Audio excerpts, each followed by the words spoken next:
Hello everyone. My name is Victoria Michaels, and I am the lead organizer for this year's Symposium of Rising Scholars at Polygens. It's my pleasure to introduce our keynote speaker to you today, Dr. Seema Yasmin. Dr. Yasmin is an Emmy Award-winning journalist, Pulitzer Prize finalist, and is the director of the Stanford Health Communication Initiative, and is a clinical assistant professor of medicine at Stanford University. She is also a visiting professor of crisis management and communication at UCLA. She trained in journalism at the University of Toronto and in medicine at the University of Cambridge. Dr. Yasmin served as a disease detective in the Epidemic Intelligence Service at the CDC and as a science reporter for the Dallas Morning News and medical analyst for CNN. The author of 5 books, her reporting appears in the New York Times, Rolling Stone, Wired, Scientific American, the BBC, NBC, and other news networks. Dr. Yasmin's unique combination of expertise as a dually trained physician and medical journalist have been called upon by the Vatican, the Presidential Commission for the Study of Bioethical Issues, the Aspen Ideas Festival, the Skoll World Forum, and the White House. Her forthcoming book, What the Fact, is a navigation guide for teens and adults on how to survive the murky worlds of misinformation and disinformation. As a woman with so many accolades and accomplishments, we at Polygens were curious to know, how did Dr. Yasmin craft this impressive career, and how did she find her purpose? We're so delighted to have Dr. Yasmin with us today to talk about just that. So please join me in welcoming Dr. Yasmin. Thank you so much, Victoria. That was a really kind, very generous introduction. And what I'm here to tell all of you is that when you hear keynote speakers and others that are introduced in this way with all of our accolades listed, it's only half the story. And it can sound so perfect and so polished and so well organized. Like, of course you became a professor at these universities by this age because you did these things. But there's so much of the story that you don't see between the lines when we're introduced in this way. And my path, certainly, it's not been linear. It's been an off-ramp here, oh, let's see what's happening over here. It's been so many moments like this. So that's what I'm here to talk with you about this morning. It's about finding your whys, but really what I want you to get comfortable with is uncertainty. And I want you to get comfortable with not always being 100% sure of what your why is. Because I promise you, as you'll hear from my story, it's in those moments of what the heck am I doing? What should I be doing? That some of the most magical things in life can happen. So before I get started with my story, I do want to say a big thank you to Victoria and Jin and all of the team behind the scenes at Polygens for making today happen and for inviting me to speak with you. And I want to thank all of you in advance as well for your attention. Before I start with my story, I want to ask a question, and we're not in the same room, sadly, so I can't see you raise your hands, but still, I do want you to put your hand up, even if no one can see you, if you've ever been in this situation. I want you to put your hand up if you've ever had an ambition, a goal, something you wanted to do, see, achieve, you've shared it with someone, and that someone has said, nope, there's no way you can do that. You just won't be able to do that. I'm guessing some of you have your hands up. I'm hoping not too many of you, especially if you're in the Bay Area, which is a very break, disrupt, try everything, fail fast, fail forward kind of culture. But I grew up in England, as you can probably tell from the way that I talk, which doesn't have that kind of culture. And so what happened to me was, I was 17, picture this, it's a Thursday morning, I'm in high school in East London, and because it's a Thursday morning, we're in biology class. And the topic turns to careers in science. And my biology teacher is asking all of us, what do you want to do next? When you graduate from high school, what do you want to go on to do? And so she gets to me and she says, Seema, what do you want to do? And I'm kind of thinking out loud here. And I'm like, well, I really love studying about diseases. I do enjoy lab work, but I really like interacting with other people. I don't feel like I want to be holed up in a lab all the time. And so I'm saying to her that I think my best way of combining all of these things is to go to medical school and become a doctor. And in front of my peers, in front of all my friends, my biology teacher looks at me and says, "Oh no, you can't do that. You'd never get into med school." And as if that isn't already like shocking and humiliating enough, she goes on to explain why I will never be a doctor. And she lists all these things. She says, you go to a school that doesn't have a history of sending students to good universities or to medical school. And she was right, my school wasn't great. She said, you don't come from a family where people go to university. And that was true. My family is not academic in the least, that people hadn't gone to university, let alone to medical school. And it sounds terrible because that is terrible. No student should be spoken to like that. But I don't think my biology professor was trying to be malicious. I think in her own way, she was trying to protect me from the disappointment that she figured was absolutely inevitable for me. She looked at me, she assessed all these things about me, and she was like, people like you just don't get into medical school, so why even bother trying? Now, normally, I'm the kind of person that if you tell me I can't do something, I'll be even more determined to do it and to prove you wrong. But in this case, do you know what I did? I let go of that dream. I let go of the aspiration of going to medical school. And I kind of just was like, well, okay, maybe she's right. Maybe it's not people like me. Why would I put myself through that if I'm just not going to be successful? So instead, and I should explain that in England, you can go to med school straight out of high school. So you can start med school when you're 18. It takes longer, 5 or 6 years, and you intercalate your bachelor's degree within it. But I don't do that, right? Because I've been told I'll never get in. So instead, I go to university to study biochemistry. And my plan is to do medical research. And I'm really, really interested in the HIV pandemic. And so I want to work on new vaccines for HIV, something that I hope will help millions of people. Halfway through my bachelor's degree, I tell one of my mentors this plan. He's an amazing physician scientist. He designed some of the treatments for HIV, especially the ones that prevented pregnant women with HIV from transmitting the virus to their babies. So he's a big thinker. He's not going to tell me, oh, no, you can't do that. So he listens to me talk about wanting to develop an HIV vaccine. I say, I'm doing my bachelor's in biochem. I think I'll go on to do a PhD. And this doctor, Yup Langer, he says to me, well, hold on a second. If you want to really help people on any scale, the first thing you need to do is learn how to care for one individual person. You need to know what it's like for somebody to suffer with HIV and AIDS. You need to know what it's like to care for them at their bedside. Even if you want to do medical research, he says to me, you should go to medical school first to become a doctor.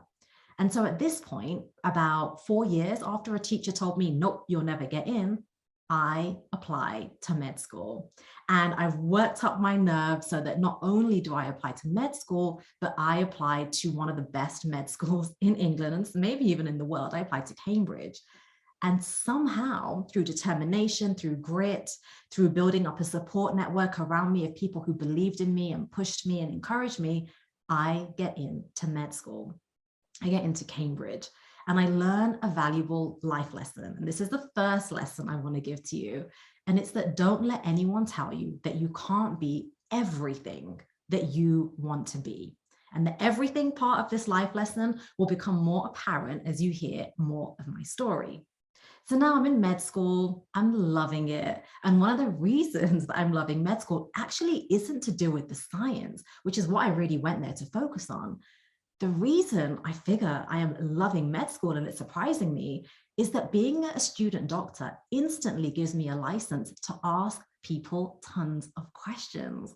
And it now turns out that my purpose in life, my why, is to ask people so many questions to make them feel really comfortable when they're at their most vulnerable, when they're in pain, maybe they're embarrassed, they're scared. I have the challenge and the privilege of extracting information from them to uncover why they're sick, why they're suddenly having seizures, why they're passing out, for example.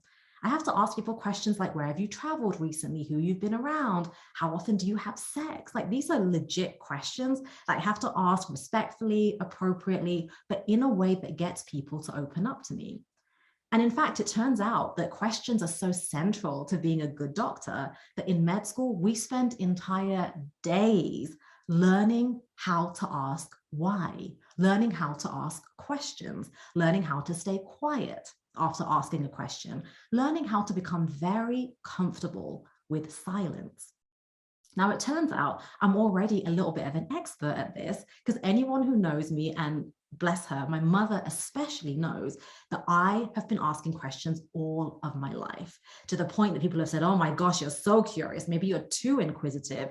And as a child, my mum would sometimes by 4 p.m. say, that's it, Seema, you have 3 questions left for the day. Because the thing was, when I ask questions, I'm not satisfied until I feel like I've got a good and thorough answer.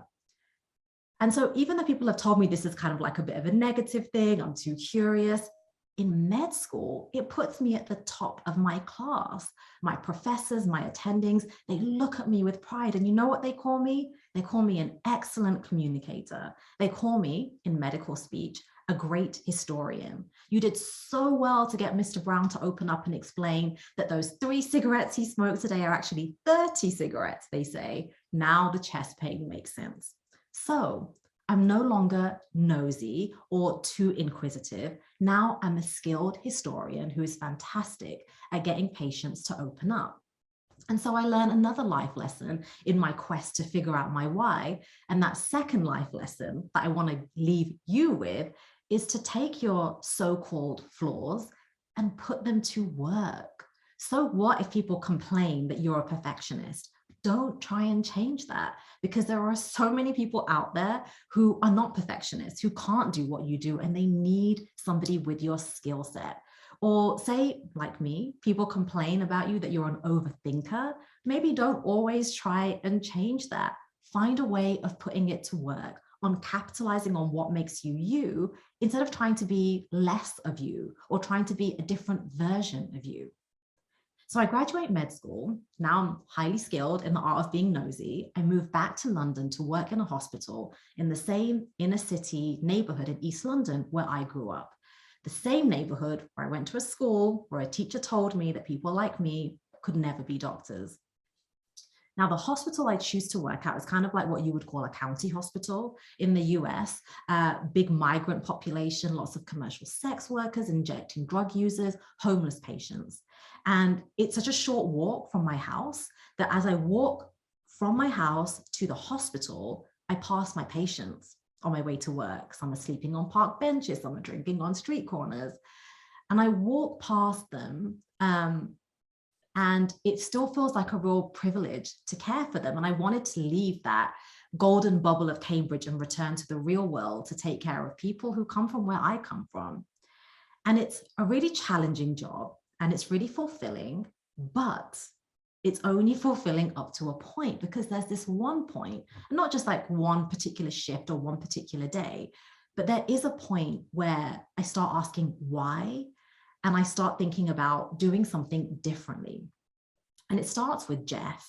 Jeff is a lovely guy. He's about my age. I was 27 at the time.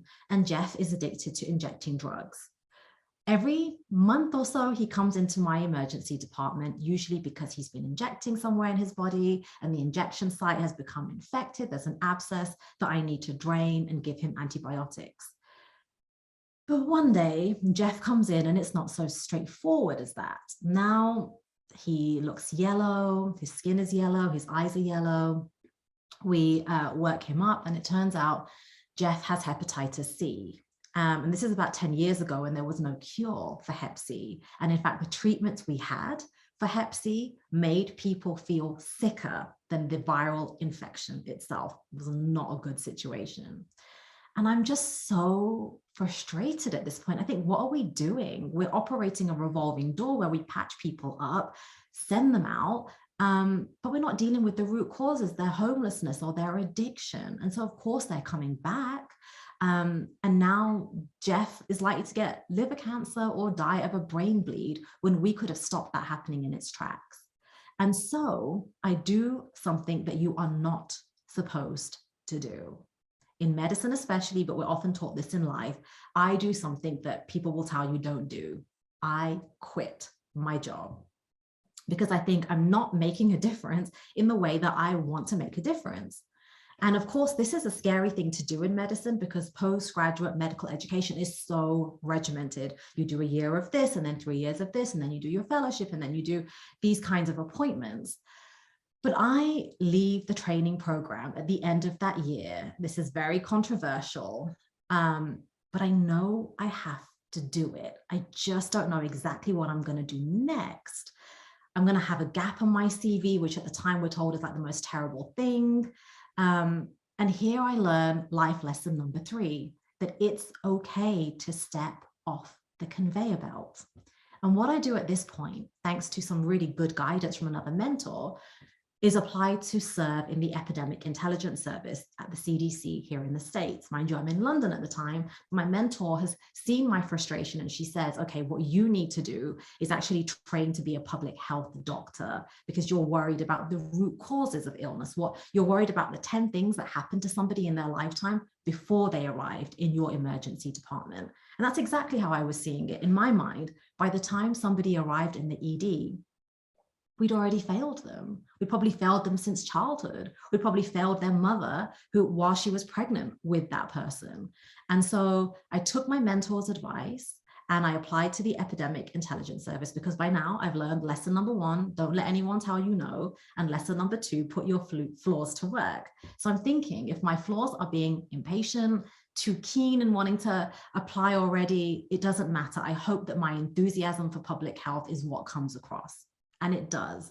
Even though the Epidemic Intelligence Service is part of the US military, and therefore they don't allow many foreign nationals in, I do get in.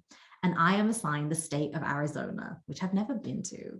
And that's where I am deployed for one of my first outbreaks, just days after I am joining the Epidemic Intelligence Service. So this first outbreak is an outbreak of a deadly disease that is killing young children on the Apache reservation.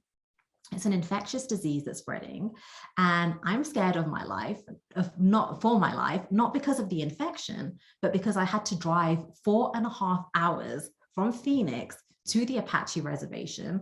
And in the US, you guys drive on the wrong side of the road and the steering wheel is on the wrong side of the car. So I was convinced I was just going to die on the way to my first outbreak. And then I get there and then I find I have to face yet another fear.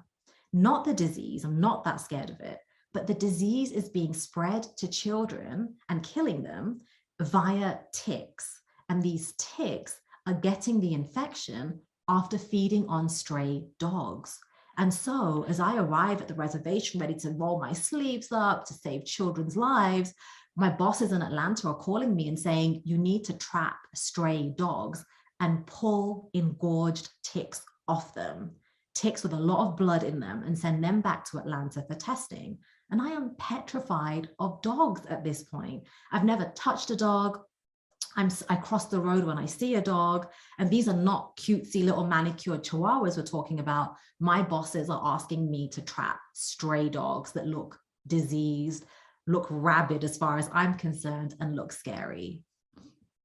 So I'm really scared I'm gonna fail my assignment and just get sent back to England because I was scared of dogs. And so I kind of roll up my sleeves and think I'm just gonna have to somehow get over this fear.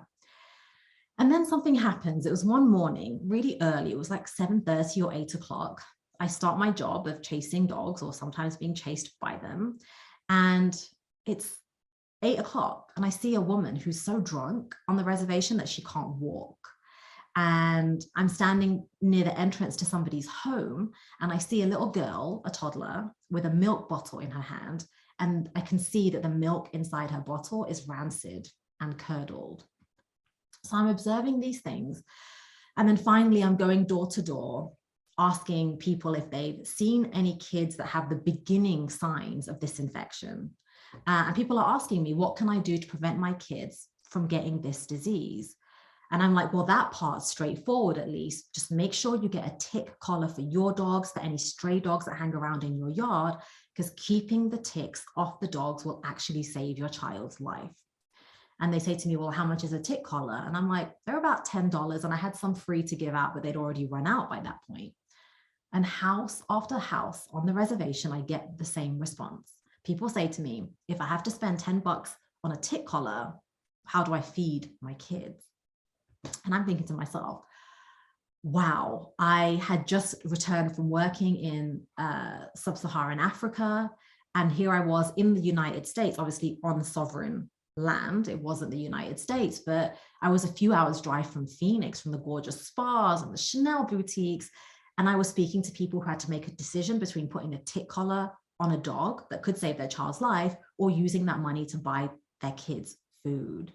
And I was just wondering how many Americans know about this? Is this like well understood? Do people know and they don't care, or do people just not know? And it was this and some other experiences I encountered, especially with the rise of vaccine preventable diseases. I was investigating so many outbreaks of measles and mumps and whooping cough, and people in the States were refusing to get vaccinated. That made me really think, if I'm going to be an effective public health physician, I need to do more. I need to learn how information is shared, how I can be an effective storyteller, an effective communicator. And at that point, I left my job at CDC. I did complete my fellowship, but normally after serving as an officer in the Epidemic Intelligence Service, you're said to have a job for life at CDC. And instead of doing that, I left and I went to journalism school at the University of Toronto, not knowing what I would do with that training, but knowing that it would be important in my work as a public health physician. And what that training did was it landed me in a newsroom as a reporter, and it happened at the same time as the West African Ebola epidemic was kicking off.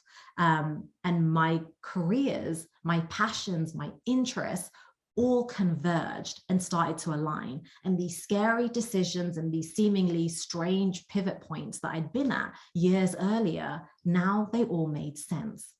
So that's my story so far. You can see there were twists and turns.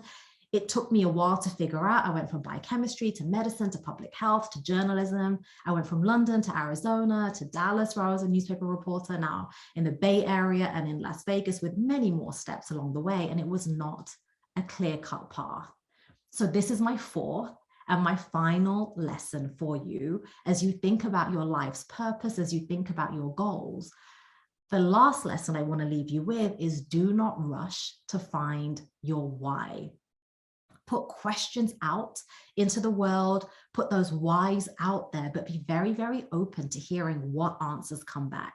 But don't be in a rush to close the loop and come up with a final solution. It sounds corny, but I am proof. I am the embodiment of that thing people say, which is follow your heart. And I did do that. And it worked out to be the best thing for my career ever, because now I have this unique combination of expertise. I don't want you to be so focused on reaching particular goals that you miss all the other stuff that is out there that actually can enrich you, your life, and your life's purpose. Not rushing will make you a better investigator, a better all-rounded person. And I think by doing that, by living life like that, you'll find not just your why, but many, many whys along the way that help you fulfill your purposes, plural, as you investigate all that's out there. So thank you so much for your attention. If we have a couple minutes, I would love to hear your questions. Thank you so much for your wonderful speech, Dr. Yasmin. We do have a few questions for you. I will read them from our Q&A. And so starting from the top, Dr. Yasmin, thank you so much for sharing your incredible story. My question is about failing. It feels like we can learn a great deal from our failures, and maybe sometimes what we learn is that this path/opportunity is not best for us/our skill sets. Can failing ever be an indication that you should start down a different path? If so, how can you distinguish an opportunity which calls for perseverance from an opportunity to chart a new course? Man, that is the question. I ask myself that all the time. And I think the best way to grapple with this is one, not to do it alone. Have conversations with people, not narrow-minded, unimaginative people, because there's plenty of that out there, but with people who also think outside the box. Because, for example, you could take my advice too far and just never finish medical school, right? Because it could be really hard and you feel like this particular rotation isn't for me. I'm not saying go that far that you don't complete things, but I am saying develop that discernment to know, I'm going to wrap this up and maybe take a step over here. And to answer this question, Victoria, but also to answer another question that's related in the chat, it does require having good mentors, not the ones who look at you and are like, you don't fit in this box, you can't be a doctor. I, luckily, through lots of volunteer work, identified mentors who gave me advice that wasn't always the conventional advice. And I learned to distinguish between those who were creative and innovative and those who just wanted me to be on a conveyor belt. All of this to say that the biggest life hack is that you don't have to figure things out on your own. Create a community as early as you can of people that share your moral values, of people who are similarly creative and energized and innovative, and then have discussions about, hold up, I'm at a pivot point. Is this one of those difficult life things that you just have to get through? Or is this a place where I need to take a right turn or a left turn? So I can't give you one blanket answer, but I will say the biggest life hack is building up that community around you of people that give you solid advice based on who you are, not just on how the world looks and what you should do. Wonderful. Thank you, Dr. Yasmin. And that was a nice subtle plug to keep in touch with your Polygens mentors. They might, in fact, be the community that you need down the line. So this question is somewhat related to the previous one, but how do we give ourselves the courage to get off the conveyor belt when the social forces are so strong? Yeah, it's scary. And I never try and talk about this as if like, oh, I'm so glad I did it. It was easy. It was hard. I was worried about disappointing people. I was worried about being the only one doing this. I had other colleagues at the time who were equally miserable in their work, but were like, no, I'm going to soldier through. And I was like, no, I need to get off the conveyor belt. I think, again, it comes down to that community that you build. I think, especially in Western culture, there's this real bias towards individualism, that achievements are individual, decisions are individual. And I come from a South Asian culture, which is all about community. And I really lent into that and really lent into finding courage in other people and other people's journeys. If you invite me back, I'll give a whole nother talk about my childhood and how brave my mom was in running away from home with me. She was 25 and I was 5 years old, and she left to go to university and was disowned for that because women in my community weren't encouraged to get an education, quite the opposite. And so just that kind of childhood experience and stuff gave me courage to do that. But there are times when I look back and I think it would have been so much easier to just be miserable and carry on, knowing that that wasn't what I was supposed to do, but it would have been simpler to do that. But it comes back to having a really good support network, having multiple mentors that you can ask the same question to, and then weighing their advice against each other. And then ultimately you do develop strength on your own. I'm 39 now and still making decisions that require bravery. But having done it a few times, it does become easier, thankfully. Practice does make perfect. So great. Thank you, Dr. Yasmin. Another question for you. Is there anything that, if you knew what you know now, you do differently in going down the inspiring path that has led you to where you are? Yes. So yes, I write books now, and I never knew that I was a creative person. I have a poetry book that I wrote about Ebola, like who knew? And I wish that I had known earlier that it was okay to explore your creative side if all your life you'd been told you are a science-minded person. And in the UK especially, less so here, but there's still a bit of a culture of it. We really artificially silo and divorce the humanities and the arts from medicine and science and, engineering and mathematics. It's such a strange way of siloing things that actually are so complementary. Like I said, I wrote a book of poems about medicine and about Ebola. I wish I'd known earlier that it was okay to combine those passions, to not feel like you have to sideline a particular interest just because it doesn't fit the image of you and your profession that others think. And it's so funny and interesting that I've landed at Stanford, which from the outside, you're like, oh, it's Silicon Valley, it's so tech oriented, the medical school is like, Ivy League plus, it's so serious. And I remember having to give a lecture to the first year med students. And I arrived early in the day because I was like, oh, I want to know what it's like for them to hear from the dean first thing on their first day. and to see what it's like to be an American medical student. And the dean of Stanford Med School gave this whole spiel about how you don't have to finish med school in 4 years. And I was like, wait, what? They don't? Like, that's so weird to me. And he was like, if you want to take a year or two out in the middle of med school to go write the great American novel, if you want to go read Russian poetry. And I was like, what? This is how it should be. This is how we get physicians and scientists who not only provide superior patient care, but have like thriving careers and lives for themselves. So I'm starting to see more, and I'm certainly trying to do my part to bring back these artificially divorced elements of our life, of culture, literature, medicine, and science. But don't let anyone tell you that you have to leave one passion to the side just because you want to focus more on something else. Bring it all to the table. It's really enriching. Thank you. And yes, there are so many aspects to people's personalities and passions. You should always bring all of them to the forefront. So thank you. One final question for you, Dr. Yasmin. How did you build the courage to change career paths and follow your dreams? Yeah. You find something inside you that's, for me, you have to find the fuel. And it's often been a fuel of, I don't think I'm doing as much good as I can. So in hospital medicine, for example, I was like, the Jeff story, right? That was one of many. And that led me to public health, because I thought, as a public health physician, I don't have one patient. I have thousands of patients. I'm the doctor for a community, for a state, for a country where there's an outbreak, for example. And then as I was doing that and realizing that the spread of fake news, which is what my next book is about, was undermining and unraveling our health. Then I went to journalism school because I thought I can have an even bigger impact as someone who reaches a broad audience, as a commentator on CNN or writing for the New York Times, for example. So I think find the fuel in you that gives you the courage to pass beyond what feels difficult. And for me, it's often been frustration. And now it's more so curiosity and like trying to find what will bring me more fun and more joy. Amazing. Thank you so much again for the wonderful talk and for answering all of our questions. There were some that we didn't get to due to time, but perhaps we can send them to you as an afterthought, and we can bring them to our community after the event. There's a contact form on my website. So if we sadly didn't get to your question today, just send me an email via there and I'll respond.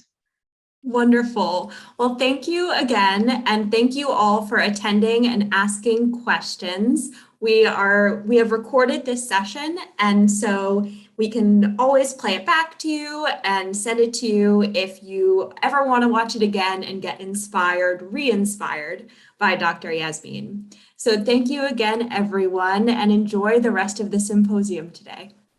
Thanks, everyone. Bye. Bye.